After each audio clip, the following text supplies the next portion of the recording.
Oi, Yuri, o pessoal aqui tá perguntando, tá pedindo para você, olha aqui a Juliana, para você contar uma experiência, uma história cabeluda. Ficaram O problema, curiosos, o hein? problema é que ele não pode contar as histórias do livro, senão é spoiler, né? Mas Pode contar uma. ele deve ter muitas outras histórias que não entraram no livro, porque ele teve que escolher, porque senão daria um livro de 7.000 páginas e não de 700 Isso páginas, mesmo, né? Júlio. Então, se você não puder contar uma que seja spoiler, né?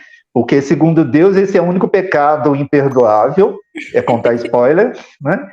Mas, às vezes, tem alguma outra experiência que você teve também interessante, que seja, por exemplo, educativa, né? E que você possa contar para o pessoal, e que não entrou no livro, de repente. Qual que é o nome dela que fez a pergunta? Foi a Juliana. Juliana, você quer uma experiência de terror ou de amor?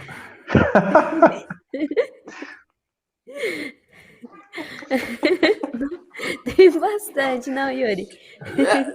Ô, Júlio, sei lá, tem alguma que te vem à memória assim, que você achou interessante para eu narrar? Aqui eu tô abrindo até o prefácio para pegar o cardápio aqui para ver.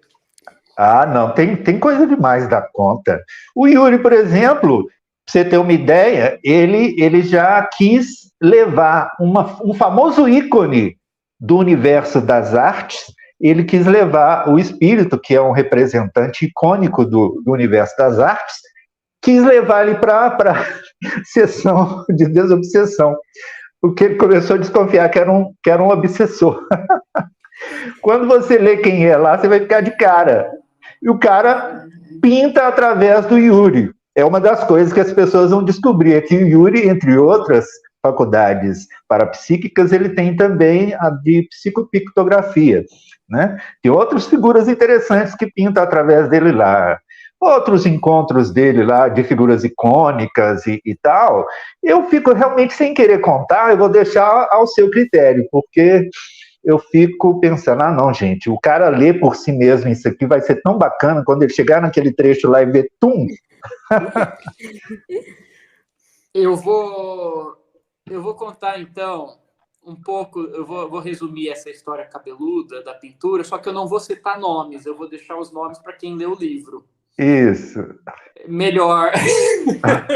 Até para ter o cuidado da pessoa entender o contexto, porque não é o tipo de coisa que eu me sinto à vontade, você deve imaginar por quê, de falar abertamente sem dar o contexto, né? Mas, enfim, quando começou o lance da pintura mediúnica, mais uma vez, como o Júlio falou, eu não gosto de expor muito isso aqui na internet, porque eu acho que é essa sensação, sabe, de não querer chamar atenção para o fenômeno em si. Então, muita coisa que você vai ver no livro, você vai falar, porra, mas eu assisti o canal dele e ele nunca falou disso, eu não imaginava essas coisas.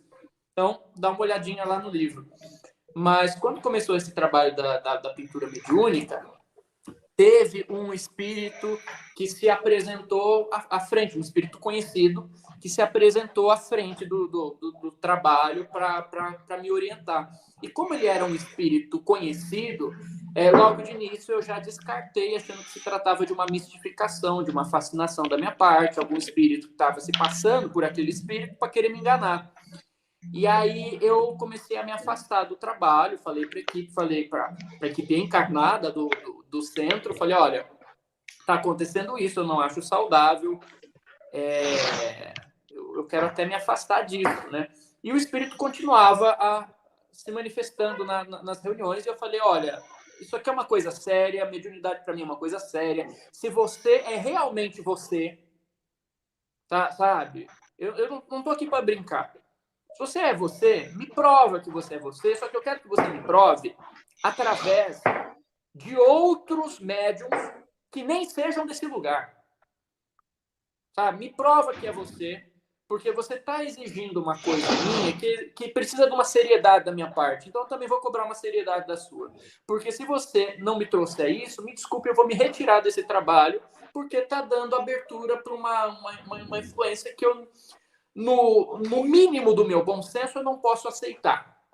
Tá? Porque eu tenho muito isso. O povo adora receber espírito de gente famosa. eu tenho um pudor muito grande em relação a isso. Eu acho que isso é uma abertura muito fácil para a gente ser enganado por espíritos que se passam por outros e que só querem nos prejudicar. Então, assim, tem gente que canaliza tudo, né? Deus e o mundo são canalizados e o povo não tem pudor. Então, assim, quando vem um nome já conhecido para mim, eu já começo a me afastar. E aí, o que aconteceu, para resumir a sinopse da história que está contada em detalhes? Aí, na semana seguinte, eu fui visitar uma senhora, amiga minha, que eu já não via há muito tempo e que ela era médium, mas de outro centro, de outro lugar, e eu não tinha falado nada disso com ela. E aí, na hora que eu entrei, na sala tinha uma cadeira especial, assim, colocada no canto. E aí, depois do chá, depois das pessoas irem embora, eu perguntei para ela, mas viu, por que essa cadeira tá diferente ali, né? Eu falei, não, porque eu recebi um amigo seu aqui antes de você chegar. Eu digo, nossa, mas por que você não falou para ele ficar? Quem que era, né? Eu falo, não, ele ficou. Não é como ficou? Não, ele foi um espírito. E eu digo assim, e quem que era? Aí ela falou o nome daquele espírito que estava se apresentando, do conhecido, e falou, por ele ser conhecido, eu pus uma cadeira especial aqui, simbólica para ele, porque não é todo dia que eu recebo a visita dele aqui, e ele veio me contar que ele está tentando trabalhar através da mediunidade contigo, através de um trabalho de pintura mediúnica. Está difícil porque você não está aceitando, mas ele veio aqui me visitar e pedir para que eu confirmasse isso para você. Aí eu olhei para ela e disse, meu Deus, a coitada está obsidiada também, né? E aí eu descartei, fiquei com aquela pulga atrás da orelha, eu descartei. Na mesma semana, eu fui numa terapeuta e essa terapeuta estava com uma técnica lá, que ela acessava o plano espiritual e podia trazer umas respostas durante a sessão. Eu falei, vamos ver qual que vai ser a generalidade que ela vai me trazer agora, né? Aí ela, no fim, assim, falou, não, porque o seu anjo da guarda está aqui e ele está dizendo que você quer fazer uma pergunta importante e que é para você fazer a pergunta que ele vai confirmar através de mim, que ele vai responder para mim e eu vou passar para você. Eu digo, tá bom. Aí eu pensei mentalmente, né, na questão e aí ela virou para mim e falou assim, ele está falando que você já sabe a resposta. Aí eu dei risada, falei, já sabe a resposta, você não me disse nada, né? Não me disse nada. Seja mais preciso. Se ele está aqui, fala para ele responder direito, né? E aí eu fiz a pergunta. Eu falei, não, eu quero saber qual que é o nome do espírito que está à frente, orientando o trabalho de pintura lá nosso, né? E aí ela fechou os olhos e falou, ele está te respondendo aqui. E ele falou que é o fulano. E era o fulano, era de fato aquele espírito lá que eu estava refutando. E não sabia de nada. E deu o nome também, igual àquela outra senhora. Aí eu falei, poxa vida, são duas obsidiadas agora, né?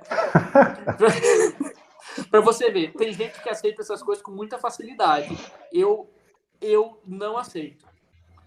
E não aceitei. Claro que eu fiquei meio confuso. Falei, porra, mas o que você...